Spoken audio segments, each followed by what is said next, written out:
How to blur a face in CapCut. This trick is super easy and super useful when you want to hide someone's face in a video. So, let's jump right in and learn how to blur a face. First, open up CapCut and import your video. Once your video is loaded, it's time to add the blur effect. Here's what you do: tap on Effects, then Video Effects, choose Lens, and finally select the blur effect. Now, confirm the blur effect over your video to apply it. Want to make that blur stronger or weaker? No problem. Just tap on the effect, hit Adjust, and tweak it to your liking. Next, look for the Overlay button, give it a tap. Once you've copied the video, hit the Overlay button and add the duplicated video below the original one.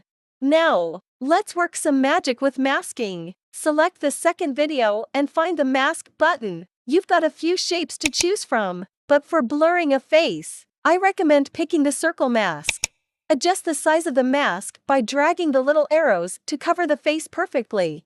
Got a moving person in your video? No worries. We can handle that too. Start at the beginning of the video and click on the keyframe button to set your first keyframe. Move forward a bit in the video, and when the person moves, click on Mask again, adjust the blur, and hit Done. Keep repeating this for every new movement.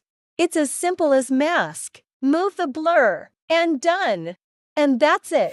You've just learned how to blur a face in CapCut like a pro. Thanks for watching, and I'll catch you in the next video.